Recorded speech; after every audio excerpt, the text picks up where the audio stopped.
Bonjour à tous, bienvenue à l'Institut français en Inde.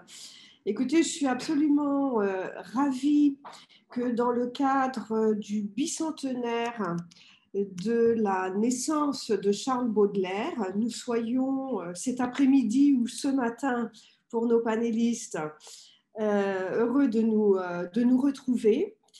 Et je voudrais, dans un premier temps, remercier chacun d'entre vous, à la fois les intervenants. Nous avons aujourd'hui 3 éminents spécialistes de littérature française et de poésie, et plus particulièrement de Baudelaire. La conversation va se diviser en 3 séquences. Une première séquence sur le voyage de Baudelaire aux Indes. Une seconde, l'Inde des livres à l'époque de Charles Baudelaire. Et enfin, l'Inde dans l'œuvre du poète. N'hésitez pas à utiliser le chat pour vos questions et bien sûr, nous garderons un temps pour les questions de l'audience. Merci à tous de vous être inscrits. Et je commencerai donc avec André Guyot, le professeur André Guyot. Vous êtes émérite à la faculté des lettres de Sorbonne Université. Vous avez travaillé notamment sur la fortune de Baudelaire, mais aussi sur les multiples lectures et relectures du recueil des Fleurs du Mal. Et vous dirigez aussi la revue annuelle consacrée aux études baudelairiennes. Donc, merci, professeur Guyot, d'avoir accepté cette invitation. Nous sommes tout à fait Merci. honorés de votre présence. Et peut-être pour notre audience générale, pourriez-vous nous rappeler le contexte de ce départ? On est en 1841, Charles Baudelaire a 20 ans et il embarque. Pourquoi? Comment? Quel est le contexte de ce départ vers les Indes? Eh bien, il est forcé à faire ce voyage. Il ne l'avait probablement pas souhaité, il n'y avait même pas pensé. C'est un moment qui restera quand même très, très fort dans sa vie. Comme vous l'avez rappelé, là, il a 20 ans. Il sait aussi, on peut le dire tout de suite, qu'il aura bientôt 21 ans. Et 21 ans, c'est l'âge de la majorité qui lui donnera des droits, notamment sur la fortune de son père. Il pourra hériter quand il aura 21 ans. Il part parce qu'il a mené à Paris une vie très libre. Libre est le mot qu'il utilise, qui veut tout dire, je crois. Une vie, en tout cas, qui inquiétait sa famille. Il dépensait beaucoup d'argent. Il était déjà un dandy, c'est-à-dire quelqu'un qui consacrait une petite fortune à payer des tailleurs, des chausseurs, des fabricants de cravates à Paris. Et constatant cela, son beau-père, puisque sa mère s'était remariée avec un militaire, le général Opic, qui a eu des fonctions importantes dans l'armée française et même des fonctions diplomatiques. Lui, il a fait le grand voyage puisqu'il est allé comme ambassadeur à la Porte à Istanbul et à Madrid. Donc, il était très inquiet de la conduite de son beau-fils. La mère de Baudelaire, Madame Opic, comme on l'appelle, partageait cette inquiétude, et le reste de la famille, puisque Baudelaire avait un demi-frère qui était son aîné, Alphonse Baudelaire. Et ils l'ont forcé à faire ce voyage pour lui changer les idées, pour l'éloigner de Paris et de ses mauvaises fréquentations parisiennes, et aussi pour lui imposer une sorte d'épreuve presque physique. Il n'était jamais monté sur un bateau, c'était un long voyage. Il a subi, en approchant de l'île Maurice, une très violente tempête, une tornade même pour utiliser le mot exact, dans laquelle il a eu un rôle très flegmatique et très héroïque d'après les témoins. Il n'a pas peur de la mort, il le montrait déjà à 20 ans. Voilà. Donc il a fait ce grand voyage et il est parti exactement le 9 juin 1841 de Bordeaux Ce voyage est un voyage qui est un lieu commun du grand voyage. C'est le voyage qu'a fait Vasco de Gama en découvrant les Indes, je crois.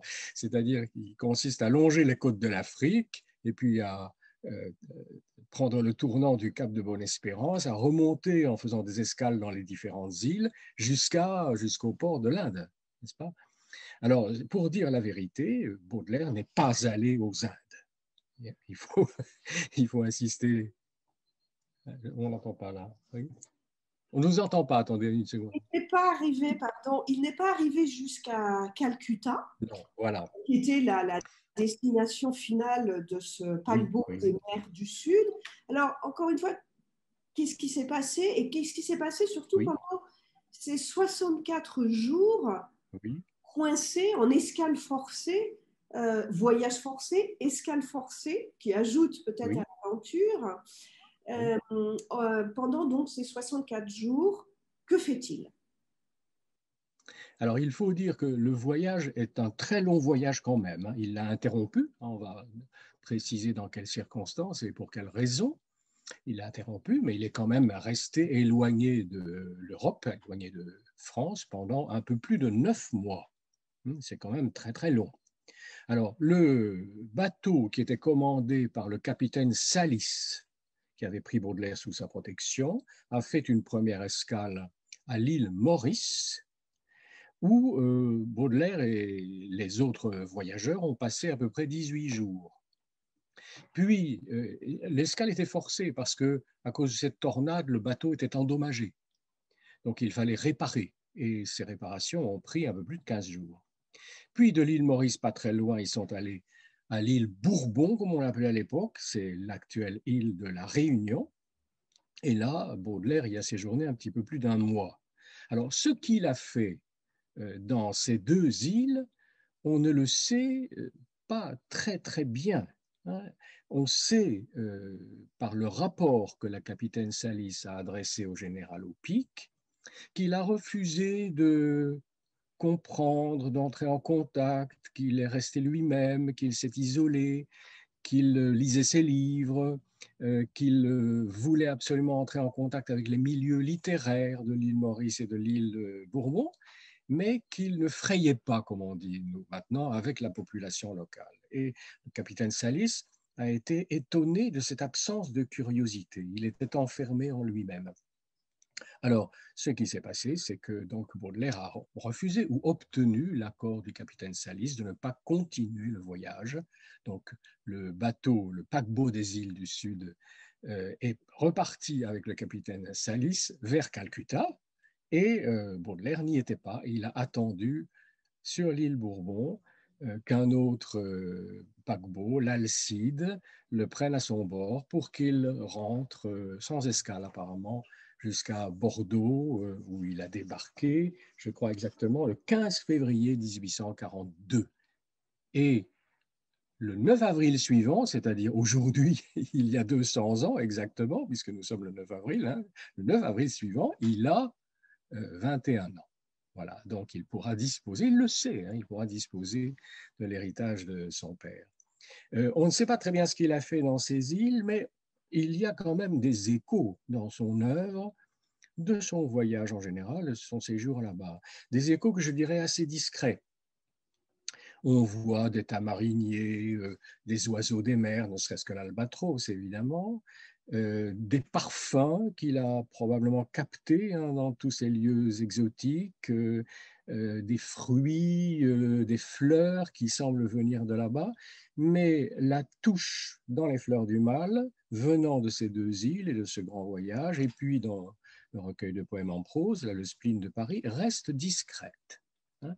Et ce qu'on peut dire déjà maintenant, avant que vous posiez la question, c'est que euh, cette touche discrète est, est en contraste avec le fait dont plusieurs amis de Baudelaire ont témoigné, que Baudelaire racontait volontiers son voyage.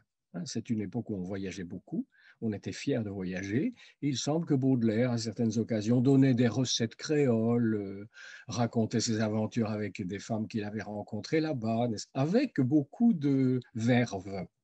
Et ces détails qu'il donnait sur sa vie là-bas sont quand même disproportionnées par rapport à la discrétion avec laquelle les traces de ce voyage apparaissent dans son œuvre. Alors, vous disiez que c'était quand même une épreuve, déjà le Oui. voyage.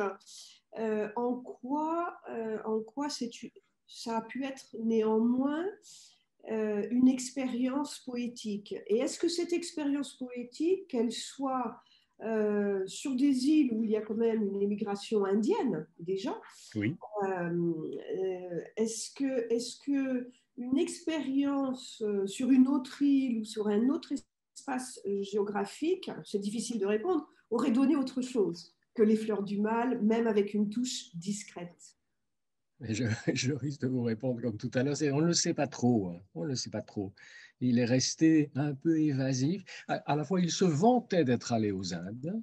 Hein. Il faut donner un petit détail, par exemple, ses meilleurs amis, qui sont son premier biographe, Charles Asselineau, ou Théophile Gautier, à qui il a dédié Les Fleurs du Mal, et c'est les deux exemples les plus évidents que l'on peut donner, étaient persuadés qu'il était allé aux Indes.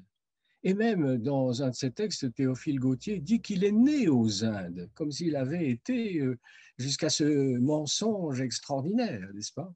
Et à la fin de sa vie, lorsqu'il est à Bruxelles, exilé, qui ne se plaît pas du tout dans la capitale belge, qu'il y est très malheureux, il écrit à l'un de ses correspondants en disant « Écoutez, ici c'est épouvantable, la mer est d'un vert foncé très triste, le ciel est noir et gris ou même noir. Pensez donc, moi qui ai connu la mer, le ciel et le soleil de Calcutta. » Et ce n'était pas vrai, n'est-ce pas? Donc c'est extraordinaire. Hein, il avait greffé un voyage fictif sur le voyage réel qu'il avait effectivement accompli. Alors, on reviendra peut-être tout à l'heure sur Oui, sur ce fait de se vanter. Qu'est-ce que ça vient aussi oui, nourrir dans l'imaginaire, dans le fantasme aussi des gens qu'il fréquente à oui. son retour ou qu'il a fréquenté avant de partir. Je pense que ça participe aussi d'un contexte historique Parce qu'on voyageait énormément à l'époque. Hein. Donc, et puis on c'est est comme s'il n'avait pas voulu être en retrait et, et qu'il avait voulu lui aussi raconter son voyage. Tous les romantiques ont voyagé, ou presque tous. C'est une époque, Théophile Gautier a lui-même beaucoup voyagé. Et lui, Baudelaire, ce qu'il faut ajouter quand même, avant peut-être qu'on cède la parole à nos amis, là, ce qu'il faut ajouter, c'est que c'est le seul voyage qu'il a fait dans sa vie, le seul vrai voyage. Voilà, il a passé une autre fois la frontière en allant vers la Belgique à la fin de sa vie. Ce n'était pas un vrai voyage à aller à Bruxelles, hein, on ne peut pas dire ça. Donc c'est quelqu'un, Baudelaire, c'est curieux en soi, qui n'a jamais eu l'idée d'aller en Espagne, d'aller en Italie, d'aller en Allemagne, d'aller à Londres, d'aller visiter une autre grande capitale que celle de Paris. En ce sens, il est très parisien. oui. Et reste exclusivement parisien, avec une idée qu'il va développer du refus du voyage. Cette idée, elle est l'argument du poème qui conclut le livre des Fleurs du Mal, dans la deuxième édition des Fleurs du Mal en 1861, et qui s'appelle Le Voyage.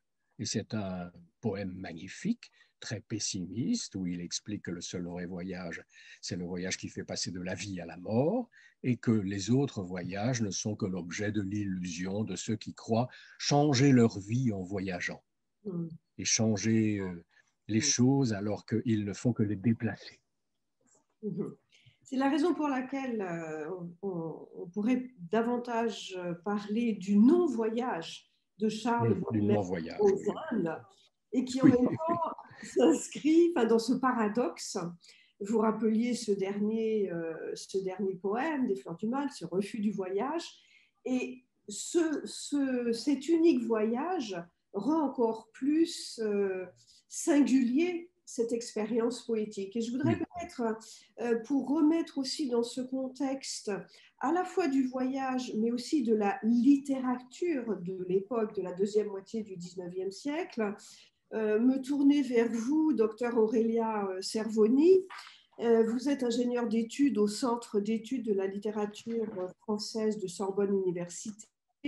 Vous êtes co-responsable du groupe Baudelaire, qui est un foisonnement de baudelairiens et d'initiatives tout à fait remarquables. Et vous êtes aussi secrétaire de rédaction de cette revue, l'année Baudelaire.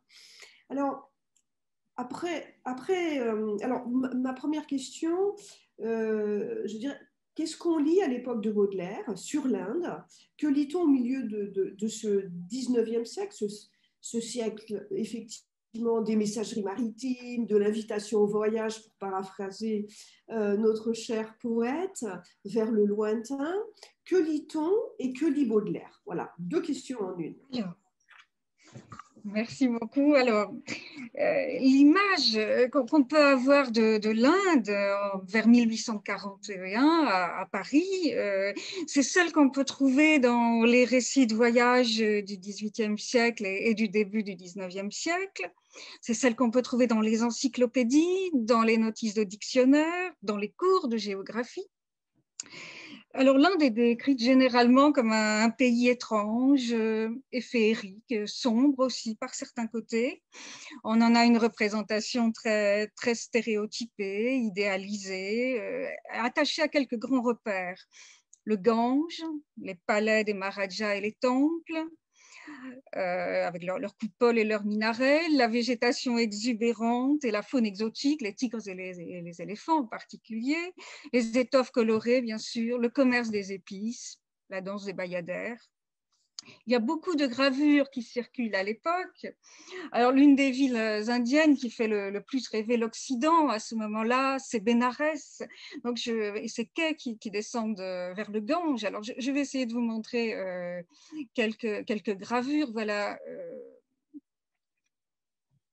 Voilà, par exemple, une des gravures les plus connues. Alors, elle est tirée d'un tableau de William Hodges. Donc, on voit bien Bénarès, cette architecture, avec son architecture de tourelles, de minarets, les quais devant. On a une vue très animée des navires. Voilà. Alors, une autre gravure qui circule beaucoup à l'époque aussi. Voilà, ça c'est Bénarès vers 1830. Alors là, on la retrouve, elle a été énormément reproduite dans les revues, dans les journaux, la revue L'Artiste que Baudelaire a lu certainement. Voici une autre vue, un peu plus simplifiée, mais vous voyez, il y a une impression de sérénité qui se dégage. Et donc voilà, c'est l'image qu'on peut avoir de l'Inde au 19e siècle. Alors j'en profite pour vous montrer d'autres vues de l'Inde qui datent de cette époque. Alors, par exemple, voilà, un temple à Madura, dans l'extrême de l'Inde. C'est une vue qui a été rapportée par le prince Alexei Soltykov, qui a voyagé en Inde en 1841-42. Voici, par exemple, donc une scène de rue dans la région de Madras, à Kanjeveram. Là aussi, toujours cette architecture ornementée, cette végétation exubérante. Voilà, encore les mêmes temples, scènes collectives.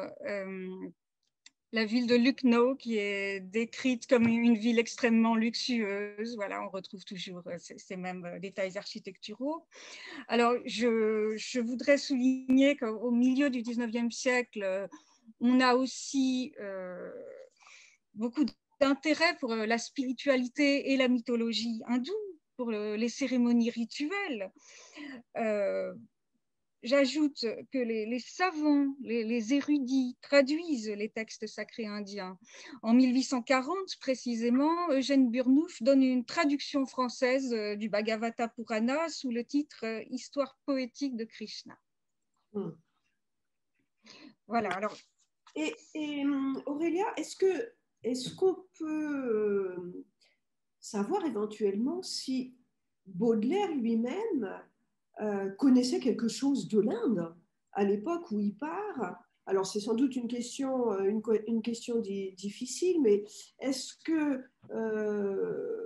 en dépit de ce voyage forcé, est-ce qu'il a pu se dire, bon, c'est quand même un voyage long, il faut que j'emmène quelques lectures, faut pas que j'arrive quand même sans rien savoir sur cet immense pays ou même sur la présence française en Inde, alors qu'on sait qu'après 1816, la présence française en Inde, elle devient beaucoup plus symbolique que réelle. Enfin, elle est réelle, mais elle est réduite.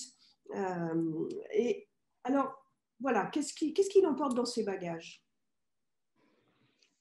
Alors, ça, on ne sait pas trop, mais on peut formuler quelques hypothèses. L'Inde, Baudelaire, il la connaît vraiment d'abord à travers la littérature. Il a lu les romans de Bernardin de Saint-Pierre, Paul et Virginie, La chaumière indienne.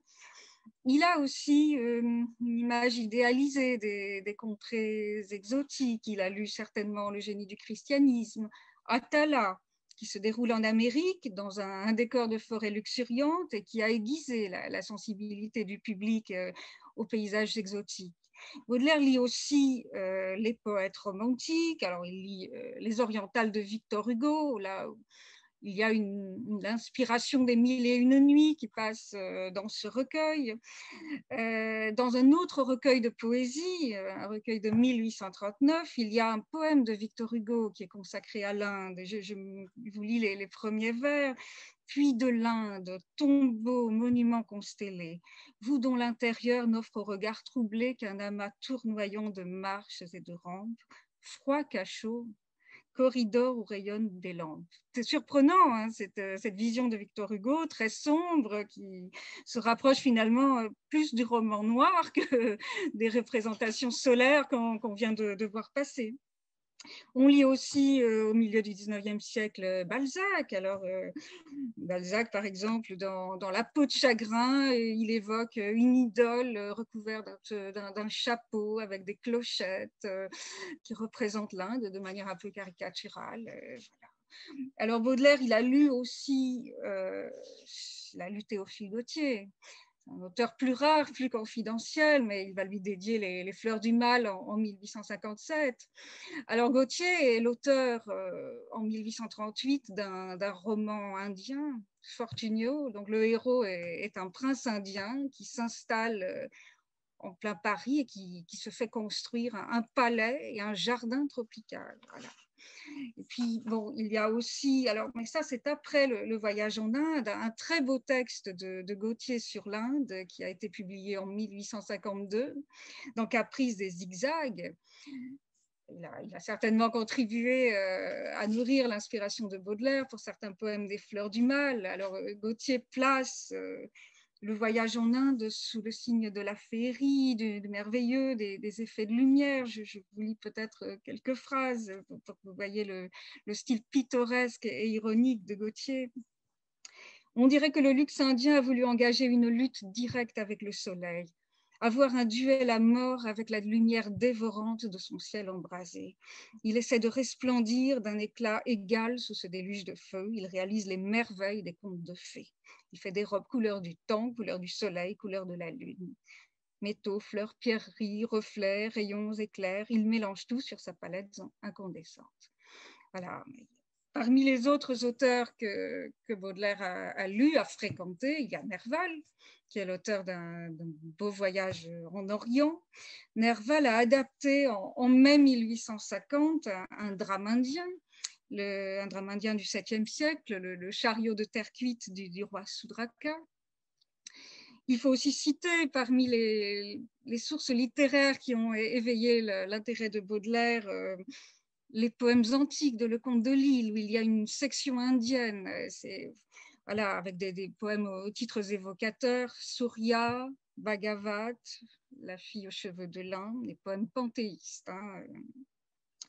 Puis je voudrais aussi attirer votre attention sur un auteur que Baudelaire connaît bien, Edgar Poe.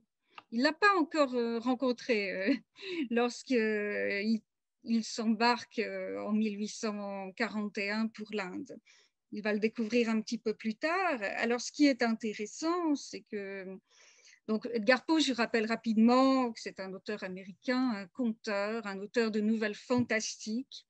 Et Baudelaire a traduit ces nouvelles fantastiques en 1856 et 1857 sous le titre Histoires extraordinaires. Alors, dans l'une de ces histoires extraordinaires, les souvenirs d'Auguste Bedloe, il y a une description de Bénarès encore qui ne nous quitte pas et qui mélange l'inspiration exotique et l'inspiration fantastique. Je ne sais pas si vous voulez qu'on en lise un petit morceau, si on a le temps. Allez-y. D'accord. Voilà, je me trouvais au pied d'une haute montagne dominant une vaste plaine, à travers laquelle coulait une majestueuse rivière. Au bord de cette rivière s'élevait une ville d'un aspect oriental, telle que nous en voyons dans les Mille et une nuits. Les maisons étaient étrangement pittoresques, voilà, le fantastique exotique. De chaque côté, c'était une véritable débauche de balcons, de vérandas, de minarets, de niches et de tourelles fantastiquement découpées. Les bazars abondaient, les plus riches marchandises s'y déployaient avec une variété, une profusion infinie. Voilà. Donc, ce que je viens de vous lire, c'est Baudelaire qui traduit Poe, hein, donc c'est de la prose de Baudelaire. Voilà. Alors, vous avez aussi, enfin je crois d'ailleurs tous les trois, vous travaillez beaucoup sur les correspondances de Baudelaire tout au cours de son parcours de poète.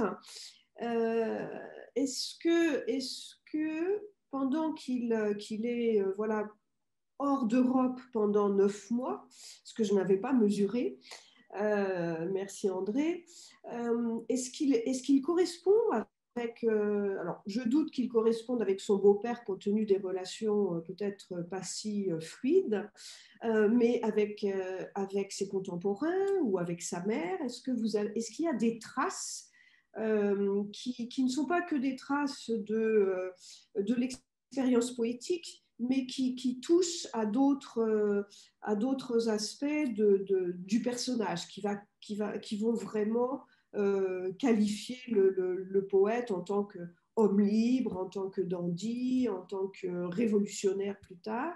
Est-ce qu'il y a ces traces-là? Malheureusement, non, il n'y a pas beaucoup de choses. On a, de cette période-là, dans la correspondance, on a une lettre qui date du 9 juin 1941. C'est une lettre de Baudelaire à sa mère. Il vient de partir, on pense qu'elle a été écrite de Bordeaux, hein. Il écrit en mer, mais bon, on pense qu'il l'a écrite avant, il est d'humeur très joyeuse, il se réjouit de la courtoisie du capitaine Salis.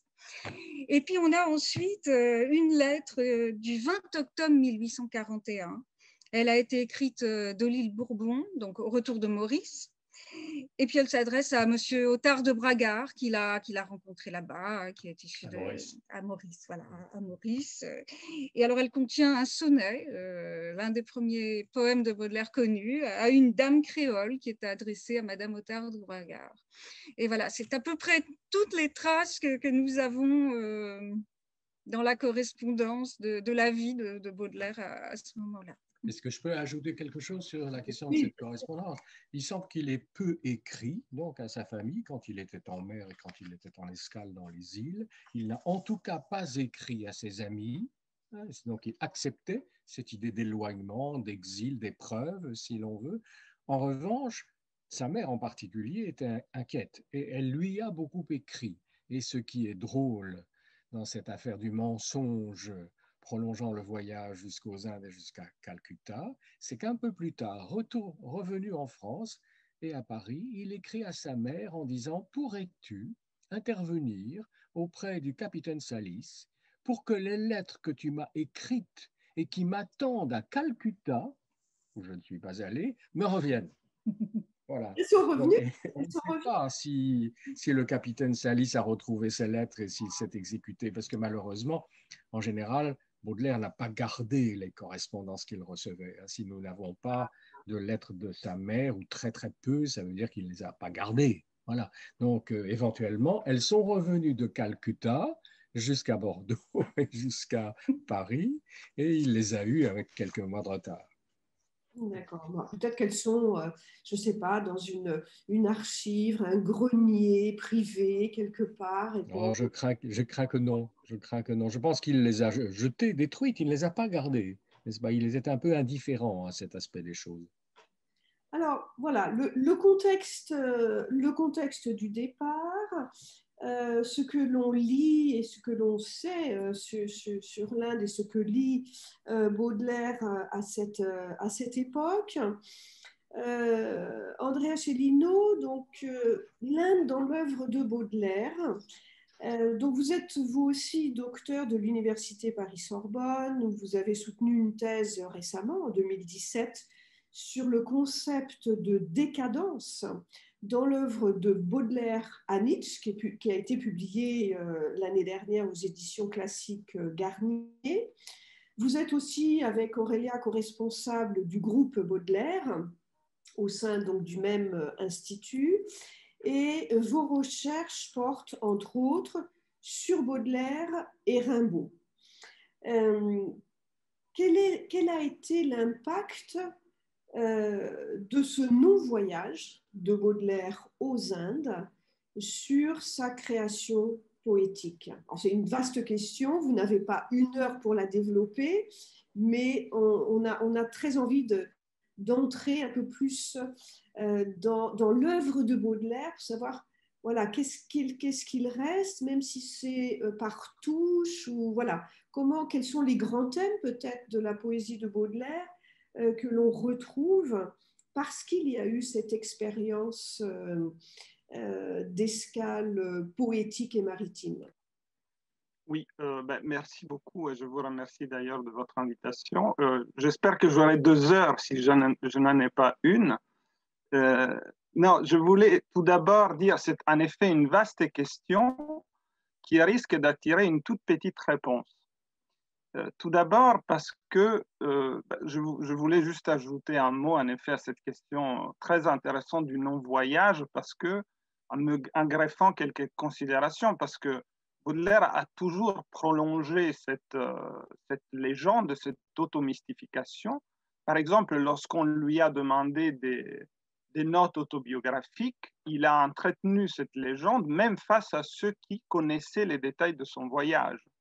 Dans des lettres, par exemple, à son conseil judiciaire, Narcisse Vincel, à sa mère, il écrit lors de sa biographie, de temps en temps, on lui demandait d'envoyer à des journaux des petites notes autobiographiques. Il écrit il faut paraître dans ces notes comme un comédien, dans une attitude décente. Donc, cette composante, je dirais justement, André Guyot a dit fictive, est toujours présente. Et il y a aussi une dimension qui appartient aussi à son œuvre, qui est celle de l'idéalisation. C'est-à-dire, c'est à la fois une fiction, mais qui les idéalise. Et il a bien compris que cette fiction avait un fort pouvoir de suggestion. Par exemple, un autre poète, Théodore de Banville, qui parle justement de Baudelaire et de ce voyage, a dit, il me semble, des mots qui répondent un peu à votre question, que je me permets de citer. Il écrit dans une revue qui était intitulée La Galerie contemporaine après la mort de Baudelaire en 1874, et il écrit le poète ne devait jamais être appelé à décrire l'Inde, tout d'abord. Mais comme peintre de Paris et de la vie humaine, il était nécessaire qu'il fût dégoûté pour toujours du paysage banal copié dans les livres, et même qu'il fût armé contre la séduction que la plus bête des campagnes exerçait sur le naïf citadin. Or, ayant dans son souvenir les végétations énormes, on part toujours d'une fiction à laquelle Banville croit aussi. Les végétations énormes, les grands fleurs, les monstres, les fleuves sacrés, les blanches constellations de diamants dans les cieux de lumière. N'était-il pas guéri par avance de prairies insignifiantes et des petits moutons? Donc il y a un écart par rapport à une tradition médiocre, disons. Il s'était fort mal défait de sa pacotille et des bœufs qu'on l'avait chargé de vendre aux Anglais de l'Inde, encore de la mystification, mais il avait contracté le goût des parfums pénétrants qu'il garda toujours. Il s'était pris des beaux types de femmes à la peau bronzée ou noire qui devaient rendre impossible à jamais pour lui tout faux idéal de beauté classique. Donc il y a une dimension esthétique dans ce faux voyage. Et il garda impérissablement réfléchi dans son souvenir, la dimension de la mémoire qu'on récrée au fond, le souvenir des pays paradisiaques, donc l'idéal, dont la splendeur devait éclairer sa pensée à mesure qu'il descendrait dans le gouffre et dans la nuit des enfers parisiens. Alors, je ne sais pas du tout, si vous voulez, si je pense que Théodore de Bainville se trompe admirablement. Je ne pense pas qu'il ait raison, mais d'une certaine manière, il a raison en se trompant, parce que ce faux voyage a laissé, c'est vrai, une empreinte aussi dans son œuvre. L'Inde est évoquée avec extrême parcimonie dans l'œuvre de Baudelaire. Il y a une occurrence du terme Inde, par exemple, c'est la seule dans Les Fleurs du Mal, dans un poème intitulé en latin Mesta et errabunda, c'est-à-dire triste et vagabonde, où il dit, alors je peux vous citer exactement les vers, très beau, mais le vert paradis des amours enfantines, l'innocent paradis plein de plaisirs furtifs, est-il déjà plus loin que l'Inde et que la Chine? Peut-on le rappeler avec des cris plaintifs et l'animer encore d'une voix argentine, l'innocent paradis plein de plaisirs furtifs? Donc il y a là, c'est curieux parce que aussi à une autre occasion, au moins, il associe l'Inde et la Chine, qui représentent pour lui l'extrême distance, l'éloignement, c'est l'ailleurs exotique aussi. C'est un héritage également romantique. Et c'est aussi une dimension, évidemment, que chez Baudelaire appartient au pôle de l'idéal, qui est l'un des deux grands pôles, bien évidemment, des Fleurs du Mal. Non, la première section des Fleurs du Mal est intitulée Spleen et idéal. Donc c'est ailleurs éloigné, non, dont il disait au fond qu'il avait atteint dans sa jeunesse, donc une dimension perdue, mais fictive également, qui apparaît justement dans son œuvre. C'est admirable et très complexe aussi à analyser. Et puis évidemment, il y a une empreinte liée à l'exotisme, au parfum exotique justement. Il y a un poème intitulé Parfum exotique. C'est justement, c'est curieux parce que je trouve qu'il associe à ce voyage, disons, à ce voyage interrompu, une destination physique. Alors, chez Baudelaire, la dimension, disons, des parfums, des sensations justement liées disons, aux odeurs, les critiques l'ont toujours dit, c'est la plus forte chez Baudelaire. Et donc, il associe des parfums aussi à ce voyage, évidemment, qui est arrivé jusqu'à l'île Maurice et à l'île de la Réunion. Alors, voilà, je pense que je pourrais continuer, mais je vous laisse. Vous allez continuer, Andrea, vous allez continuer. Alors, en vous écoutant, je me dis donc,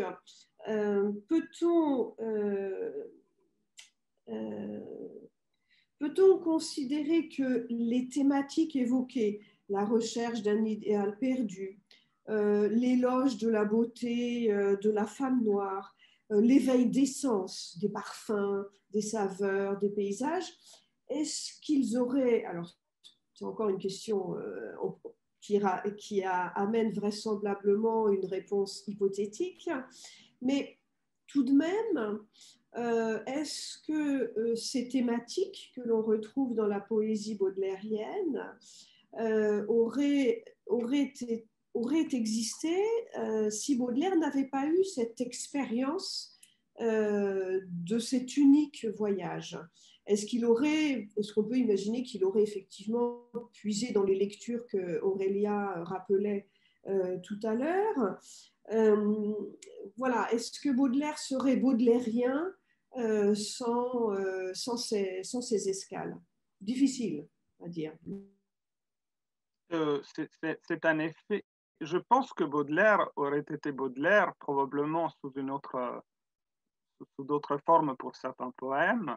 Je pense que Bainville a raison. Il y a certainement une empreinte qu'on retrouve, mais par exemple, alors je ne l'ai pas dit, mais évidemment, c'est aussi lié chez Baudelaire cet exotisme à sa maîtresse, à Jeanne Duval, qu'il connaît en 1842, qui est une femme qui ne vient probablement pas de l'île Maurice, on ne sait pas exactement. Il y en a certains qui pensent qu'elle était née à Haïti, d'autres qui évoquent, mais qui était en tout cas une métisse, alors qui est décrite fort différemment, c'est-à-dire on l'a décrit plus ou moins foncé de peau. Enfin, il y a des descriptions qui sont très, très variées sur elle, qui certainement Baudelaire associe à son voyage. Et l'autre dimension, si vous voulez, c'est aussi celle du rapport qu'Aurélia a très bien décrit avec une certaine tradition romantique. Et je dirais aussi que Baudelaire, qui était un poète comme aussi à rappeler, à part en Belgique et à part ce voyage de jeunesse, a cherché une autre forme. Il ne faut jamais oublier non, la dimension de la nostalgie. Les Allemands l'appellent ça Heimweh. Nous, les Français disent mal du pays, c'est-à-dire la nostalgie d'un pays qu'on a perdu. Baudelaire n'a pas perdu au fond son passé, il était parisien, il a cherché une autre nostalgie, la nostalgie d'un pays qu'il... C'est peut-être pour ça d'ailleurs qu'il l'a inventé. Il a dit qu'il y était joint parce qu'il avait besoin de ressentir cette nostalgie pour l'ailleurs, pour un ailleurs extrême, et qui assume chez lui une dimension paradisiaque. Donc, ce n'est pas tant, je pense, dans le voyage réel, mais encore une fois, c'est cette fiction. Il y a une médiation dans l'empreinte que Baudelaire insère dans son œuvre et qui est celle de cette fiction qui a inventé aussi une nostalgie qui n'appartient plus, disons, strictement à la tradition romantique, mais qui est renouvelée. Alors peut-être, je veux déjà, comme les questions s'accumulent et elles viennent vraiment en écho de ce que vous avez déjà chacun dit, et je vous redonnerai bien sûr la parole et vous allez la prendre pour ces questions. Alors il y a d'abord peut-être je vais commencer par une remarque d'une personne qui, donc Paramita Pal, qui dit un webinaire tellement magnifique, je l'adore par cœur, c'est tout magnifique toujours.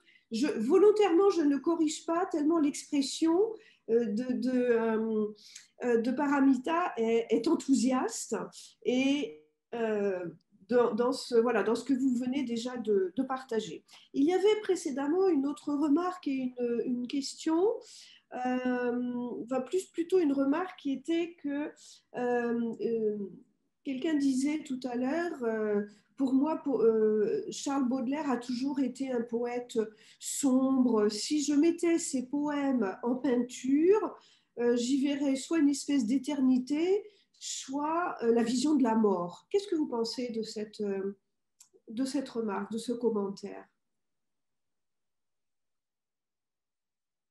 Vous vous adressez à moi ou à André? Quelqu'un d'entre vous à qui on peut dire un mot tous les trois parce qu'on a tous les trois une idée de la question. Je ne suis pas du même avis. C'est-à-dire, je ne trouve pas qu'il y ait, en tout cas, une uniformité obscure de la poésie de Baudelaire.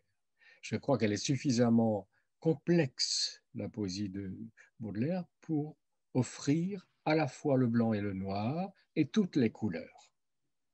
Et quand il a été attaqué, comme vous savez qu'il l'a été, jusqu'à subir un procès pour les fleurs du mal, un des éléments de réponse qu'il donne, c'est on n'a pas vu qu'il y avait aussi de la clarté, de la joie, de la naïveté, de l'enfance, du bonheur, du bien-être, de la sérénité. On a vu que le morbide et le mortel. Voilà. Donc, il y a effectivement du noir dans la poésie de Baudelaire, mais il y a aussi toutes les autres couleurs, à mon avis. Oui, il y a plusieurs inspirations qui coexistent, effectivement. Une inspiration solaire, c'est d'ailleurs une inspiration plus sombre, hein, c'est d'ailleurs le sens du titre de la première section des Fleurs du Mal, spleen et idéal. Et peut-être une deuxième question à laquelle je vais peut-être tout de suite répondre moi-même. La question est quel type de traces Baudelaire a-t-il laissé en Inde? Et si oui, s'il y a des livres, des couvertures. Alors peut-être je vais répondre en partie. D'abord, inviter la personne qui a posé cette question à nous rejoindre ce soir en Inde à 18h30 heure indienne, puisque nous aurons 4 panélistes et poètes indiens qui rappelleront comment Baudelaire a impacté leur propre création littéraire. La troisième question, une autre question, c'est est-ce que Baudelaire avait déjà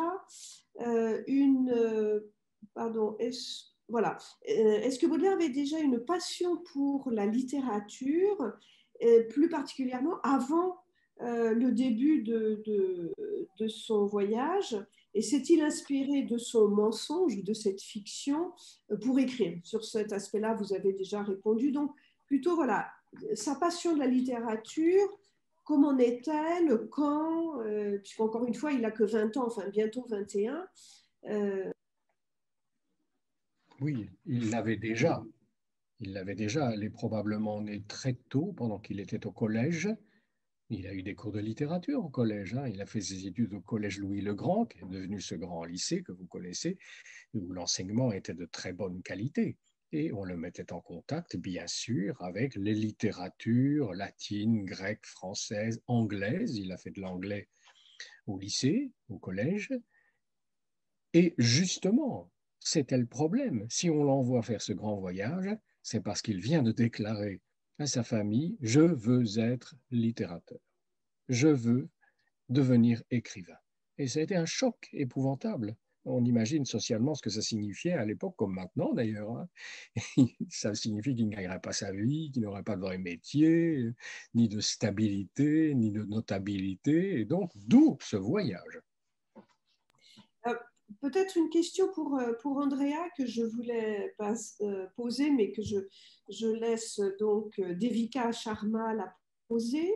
Elle souhaite savoir si chez Baudelaire, des traces de la spiritualité indienne, un thème bien connu dans la littérature française aussi, est-ce qu'on la trouve, est-ce qu'on trouve cette spiritualité ou des traces de l'hindouisme ou de ces manifestations? Andrea, peut-être? Grande question. Personnellement, Aurélia a peut-être un souvenir lié oui, mais je pense qu'il y a des traces.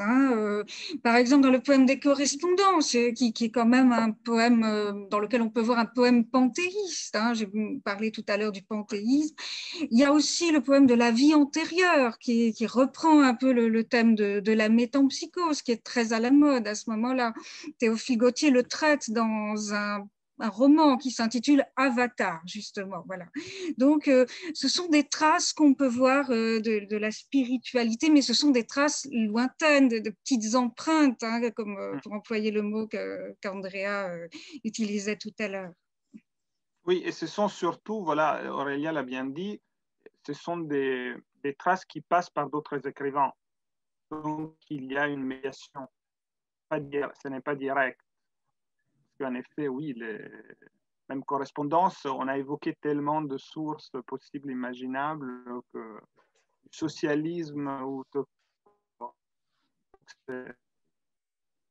alors, ça suscite en moi une autre question, celle-ci. Baudelaire était-il croyant?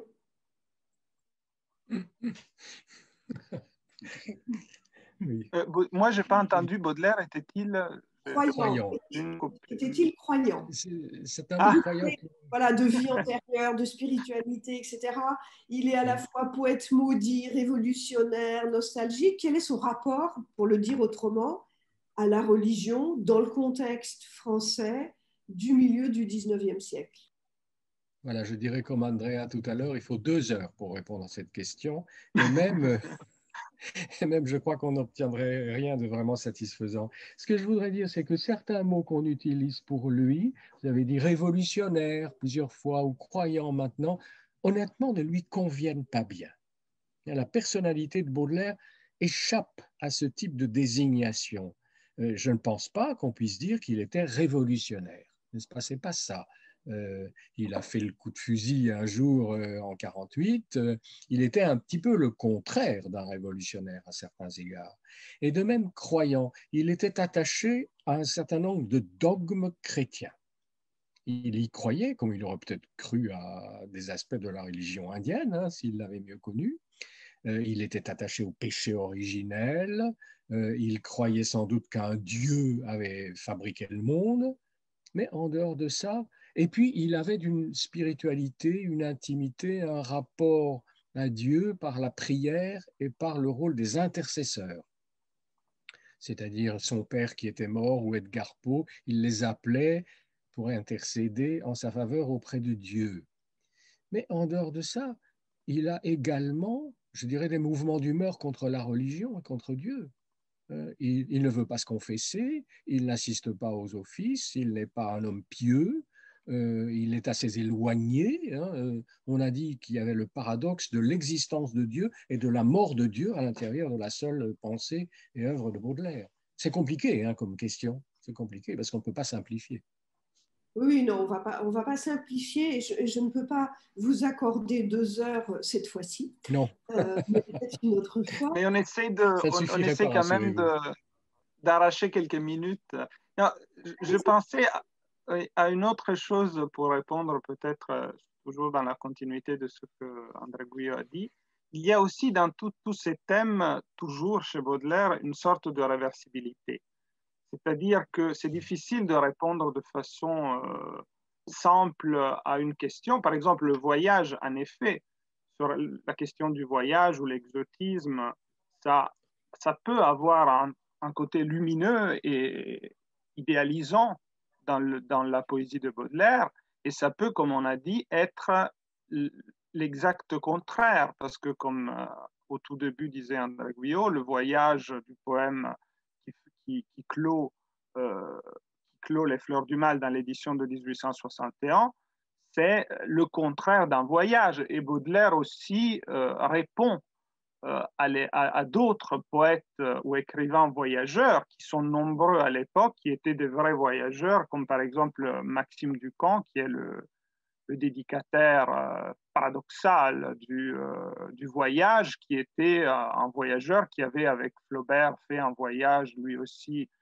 à Constantinople et qui en avait tiré des poèmes qui étaient de pure célébration de voyage, du progrès, de la facilité aussi du voyage à l'époque, qui n'était plus le voyage du XVIIIe siècle, alors que Baudelaire, justement, dans ce poème, dit que le seul voyage est celui qui conduit à la mort. Et en même temps, on a dans Les Fleurs du Mal, comme on disait, des empreintes d'exotisme, on a la célébration de la mer, mais à nouveau, toutes ces thématiques sont réversibles. La mer est par exemple célébrée, parce que je voyais une question sur la discussion autour de la mer, par exemple. Certes, il y a l'homme et la mer miroir de liberté, la mer lumineuse, le retour, justement, la question de la nostalgie, mais il y a aussi une inquiétude, par exemple, une horreur liée à l'innombrable, à la mer, à l'océan comme quelque chose d'oppressant, comme une sorte d'angoisse qui a été définie comme géométrique. Je me souviens d'un bel article d'Antoine Compagnon à ce sujet. Non, le rire, l'innombrable, c'est quelque chose qui provoque aussi de l'angoisse. Donc, tout est susceptible d'être renversé chez Baudelaire. Je crois qu'il y avait une autre question. Si sa famille et ses proches ont su qu'il n'avait jamais été.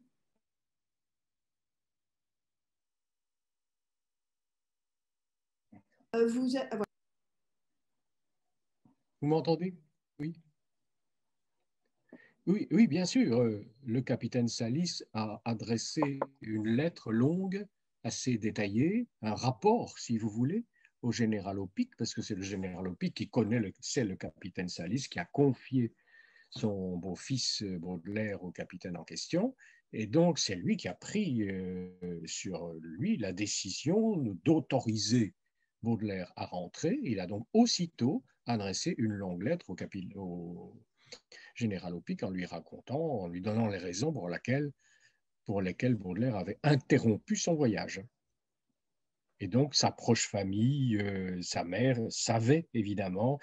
Et d'ailleurs, après la mort de Baudelaire, lorsque Ses amis ont commencé à écrire sur lui des textes, des notices, des préfaces avec un caractère biographique. Ils ont essayé de s'informer auprès de Madame Aupic, veuve à cette époque-là, sur le voyage de son fils, et elle a mis les choses au point. C'est-à-dire, elle a dit non, il n'est pas allé jusqu'à Calcutta, contrairement à ce qu'il racontait. Il a rebroussé chemin à partir de l'île de la Réunion pour rentrer un peu plus tôt que prévu en France. Merci. Il y a même eu, alors la mystification quand même était tellement efficace qu'encore encore au XXe siècle, il y a eu des biographes baudelairiens dans les années 1940 qui ont prétendu démontrer que Baudelaire était en réalité parvenu à rejoindre Calcutta. Donc il y a quand même une efficacité. Mais il faut dire aussi que ce n'est pas, alors, parce que peut-être nos amis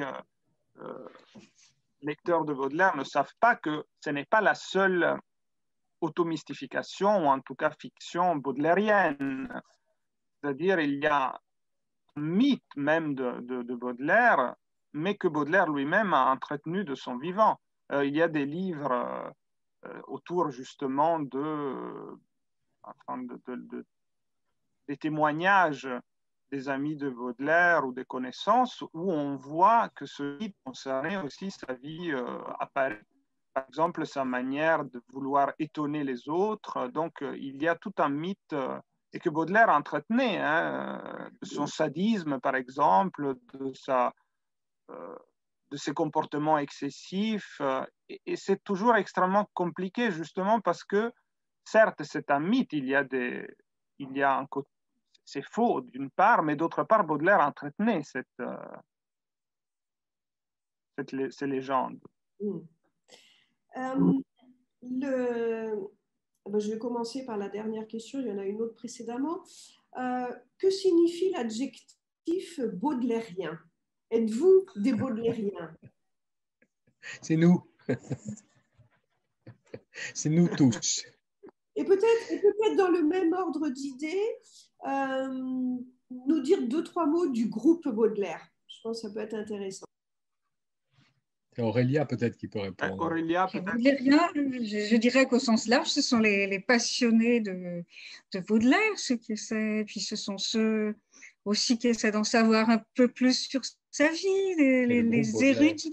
Le groupe Baudelaire, nous organisons quelques manifestations, quelques séminaires sur le sujet pour essayer d'approfondir tel ou tel aspect de sa vie et de son œuvre. Alors, le séminaire de cette année était consacré, par exemple, à Baudelaire et son cénacle, c'est-à-dire les relations avec les auteurs contemporains. Voilà. Et vous êtes tous invités d'ailleurs, parce qu'en ce moment, c'est à distance. Donc, évidemment, s'il y a des intéressés, inscrire à notre liste et vous êtes tous les bienvenus. Merci. Alors, peut-être pour finir, puisque c'est une question qui est revenue par différentes formulations, qui sont aussi des questions qui ont été formulées par l'université du Rajasthan, que je remercie d'ailleurs de son implication, son enthousiasme à être partenaire de cet événement. Sur la relation justement Baudelaire, Edgar Allan Poe. Vous rappeliez, André, que Baudelaire a traduit en 1856 Edgar Allan Poe. La question est, on dit que Baudelaire a trouvé son âme sœur littéraire, un frère littéraire, en forme d'Edgar Poe.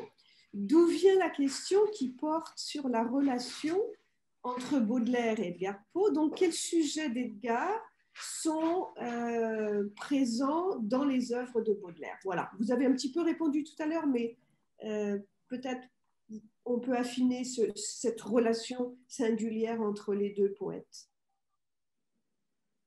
On est reparti à nouveau pour 2 heures. Super.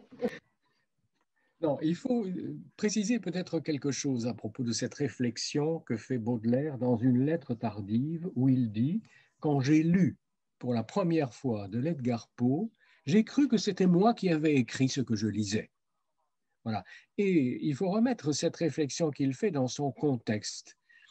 il écrit à propos de Manet, le peintre, à un critique d'art qui a imputé à Manet une influence des grands maîtres espagnols. Et Baudelaire lui répond, mais pas du tout. Manet n'a jamais vu de Gréco, n'a jamais vu la peinture espagnole, il ne la connaît pas. Et quand elle était exposée à Paris, il était un gamin. Et ensuite, les collections de Louis-Philippe de peinture espagnole, elles ont été expatriées, on les a laissées partir. D'ailleurs, Baudelaire le regrette. Bon.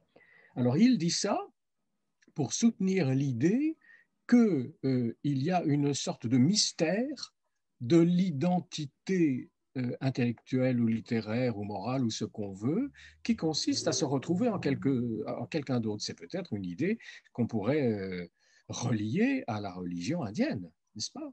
Et c'est ça qu'il pense. Donc, il a une sorte d'hallucination, si vous voulez, en lisant de l'Edgar Poe. Il pense que c'est lui qui l'a écrit. Cela dit, en même temps, il y a toujours le en même temps, comme disait Andrea tout à l'heure, avec Baudelaire, une vérité et son contraire. Cela dit, je pense qu'il faut séparer l'œuvre de Baudelaire et l'œuvre d'Edgar Poe. Autant Edgar Poe a été une identification possible de Baudelaire à ce grand auteur qu'il était, à cette personnalité qu'il était, autant il traduit Edgar Poe. Les thèmes d'Edgar Poe ne sont pas véritablement présents dans l'œuvre poétique de Baudelaire.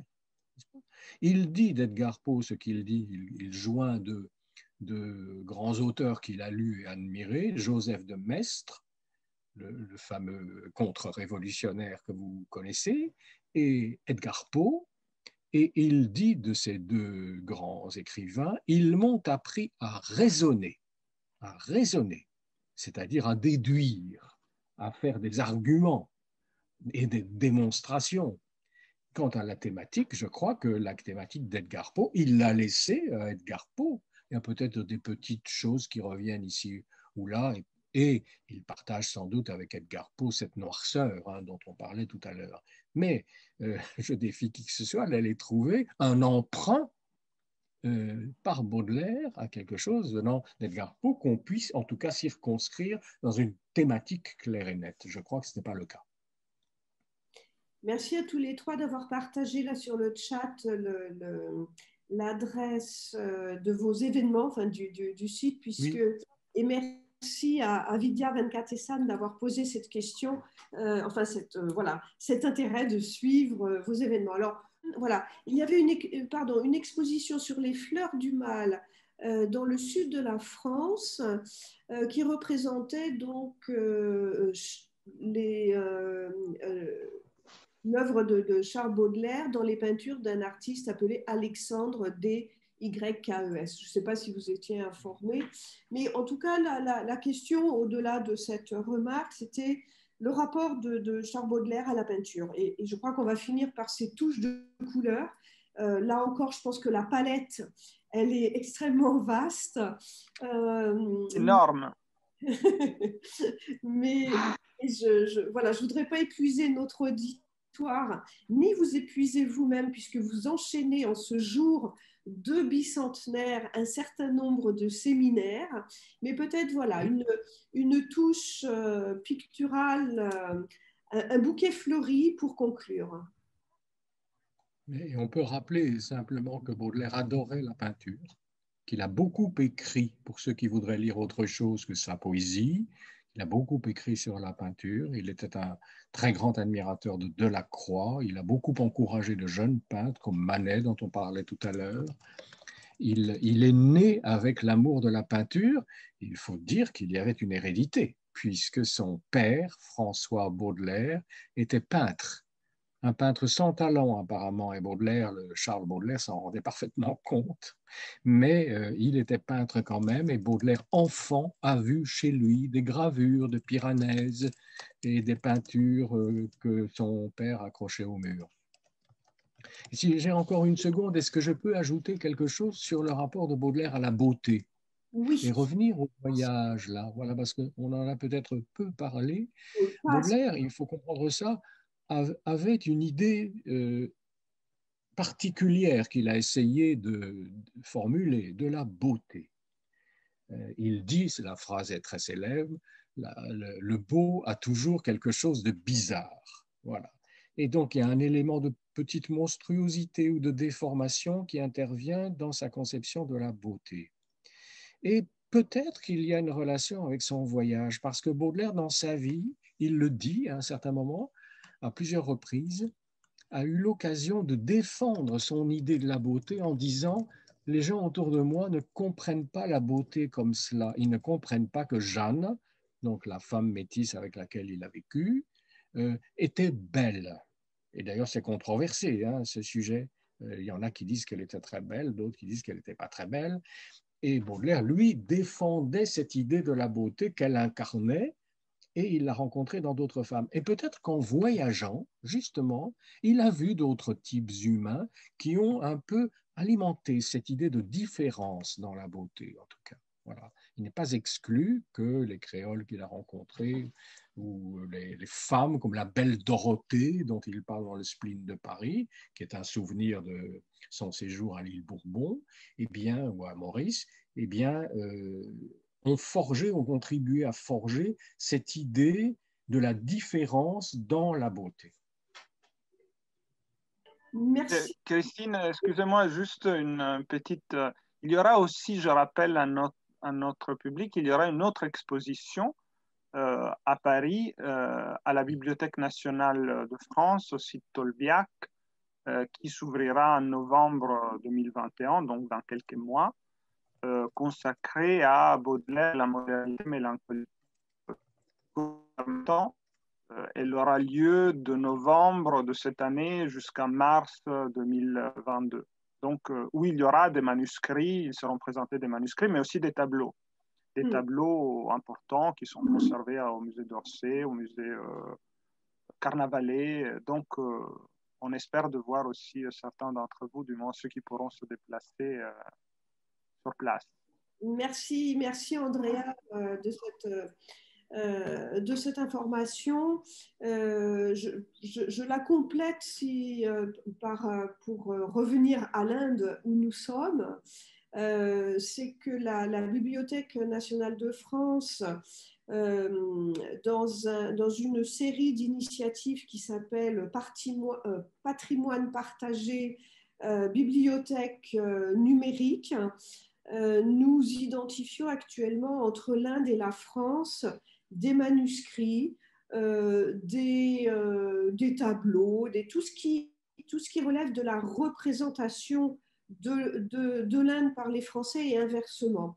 Donc ces librairies numériques sont aussi une façon voilà, de poursuivre le dialogue, que ce soit à travers Baudelaire ou à travers d'autres auteurs.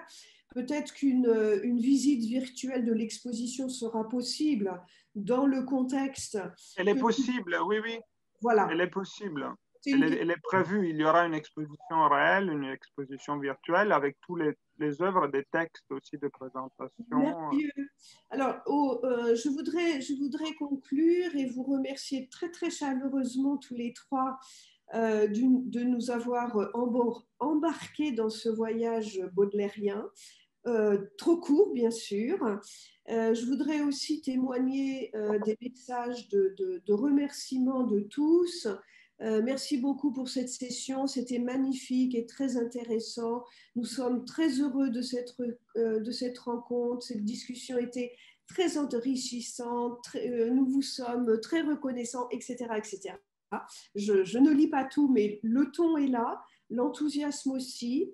Je vous souhaite donc une très très belle journée baudelairienne à tous et j'espère que nous garderons ce contact pour faire encore plus de choses ensemble. Avec plaisir. Voilà, et instaurer ce... Volontiers, volontiers. Merci beaucoup. À bientôt. Merci. Namasté et à bientôt. Merci beaucoup. Merci beaucoup. Merci à tous.